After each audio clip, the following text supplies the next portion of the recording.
साथियों नमस्कार। साथियों,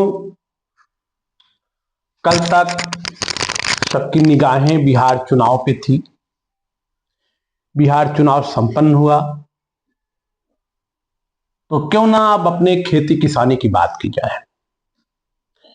आज हमारा यह वीडियो पूर्ण रूप से खेती और किसानी पर आधारित वीडियो है। किसानों की समस्याओं को लेके है, किसानों के हितकर योजनाओं को लेके है। साथियों, जैसा आप सब जानते होंगे, जो भी खेती किसानी करने वाले लोग होंगे, लगभग सबके धान की फसल की कटाई पूर्णतया समापन की तरफ है। ऐसे में सरकार ने जनपद में कई धान क्रय केंद्र खोले। कल मैंने पता किया डिप्टी आरएमओ के यहां जाकर के, उन्होंने कहा 92 धान क्रय केंद्र जनपद में खुले हैं, जिसपे 64 क्रय केंद्रों पे खरीद हो रही है। साथियों, मैं आप सबसे अपने वीडियो के माध्यम से पूछना चाहूंगा, क्योंकि हमारी वीडियो जनपद के कोने कोने से लोग देखते हैं। जो भी लोग देख रहे हैं, आप लोग अपने आसपास नजर दौड़ाइए और देखिए कि आपके आसपास खुले धान क्रय केंद्रों पर क्या खरीद शुरू हो रही है। आपको खरीद होती नहीं दिखेगी, लेकिन आप जानते हैं पेपर में, कागज में, ऑन रिकॉर्ड 64 क्रय केंद्रों पर धान की खरीद शुरू हो गई है। कल यह जानकारी मुझे डिप्टी आरएमओ ने बताया। हमने उनसे कई क्रय केंद्रों का जिक्र भी किया और कहा भी कि यहां पे तो अभी खरीद शुरुआती नहीं हुई, कहीं नहीं है शुरुआती हो गई है, जबकि धरातल पे कहीं नहीं दिखता। और आप जानते हैं कि सरकारी महकमा ऐसा क्यों करता है? शासन ने निर्धारित किया है क्रय केंद्रों को, लेकिन शासन को पलीता लगाने का काम सरकारी महकमा इसलिए करता है कि वो जानता है कि धान की फसल एक ऐसी फसल है जिसको किसान ज्यादा दिन तक सुरक्षित रख नहीं सकता है।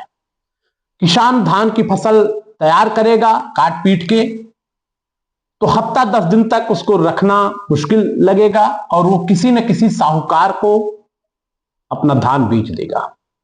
और साहूकार जो रेट ले रहे हैं, आपको जानकारी नहीं होगी या होगी, आप लोग हमसे ज्यादा गांव में खेती किसानी से घर से जुड़े हुए हैं, जानते होंगे। साहूकार का रेट है 17 रुपए और 18 रुपए, कहीं कहीं 16 रुपए भी लोगों ने मुझे बताया कि हमारे यहां 16 रुपए मोटा धान लिया जा रहा है, जबकि सरकारी रेट 23-24 रुपए के आसपास है। अब जान रहे हैं ऐसा क्यों?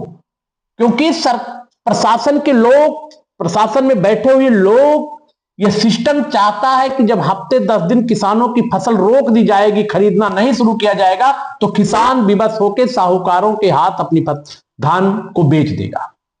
16-17 रुपए में वही साहूकार जो धान किसानों से खरीदते हैं, 1 रुपए 2 रुपए कमीशन देके उसी धान को बाद में क्रय केंद्रों पर क्रय दिखा दिया जाता है।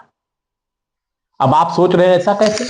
ऐसा ही है कि साहूकारों के घर पे रखे हुए धान को सरकारी सिस्टम द्वारा क्रय दिखा दिया गया और सिस्टम में भेज दिया गया कि हर इस केंद्र पे इतने धान क्रय किए गए।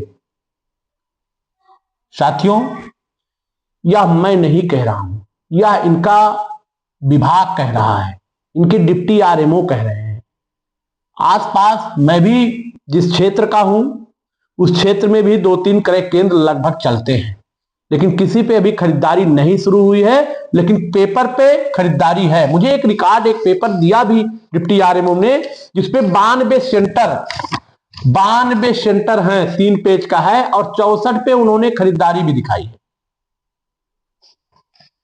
आप अपने आसपास के सेंटर देखिए, और अगर आपके यहां धान क्रय हो रहा है और आपने अपना धान सरकारी क्रय केंद्रों पर बेचा, तो कृपया मेरे वीडियो पे कमेंट के माध्यम से मुझे जरूर अवगत कराएं।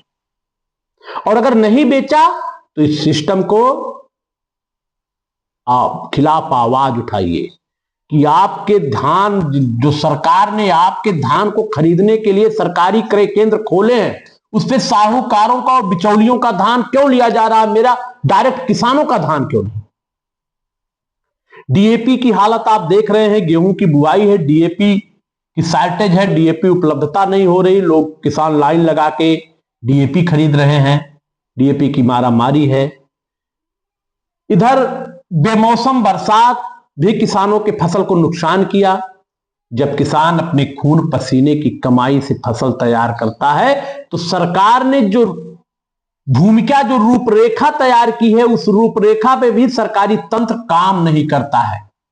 चंद पैसों में बिककर किसानों के साथ विश्वासघात करने का काम सरकारी तंत्र करता है। साथियों, हमको आपको जागरूक होने की जरूरत है, हमको आपको जागने की जरूरत है। आप जैसे मैंने कल डिप्टी आरएमओ के ऑफिस में गए, वैसे मैक्सिमम किसानों को जाना चाहिए कि जब पेपर पे क्रय केंद्र चल रहे हैं तो हमारे क्षेत्र का क्रय केंद्र अभी बंद क्यों, धान की खरीद क्यों रुकी है, अगर हुई है तो किससे हुई है वो भी दिखाया जाए। साथियों, अपने अधिकारों को जानिए। ये सरकारें हैं, सरकारी तंत्र, सरकारी सिस्टम को जगाना पड़ता है। आवाज उठाएंगे, जगाएंगे, तभी सरकारी तंत्र जागता है।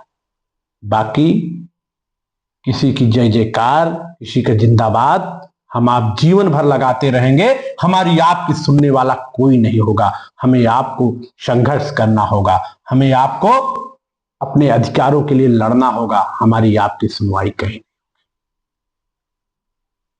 तो कितने लोग जो है हमारे इस वीडियो के माध्यम से क्रय केंद्र को लेकर सरकारी तंत्र से सवाल करने को तैयार हैं? कृपया आप लोग बताएं और अपने अधिकारों के प्रति जागरूक बने। इसी के साथ मैं अपनी वाणी को विराम देता हूं। जय हिंद, जय भारत, जय माता दी।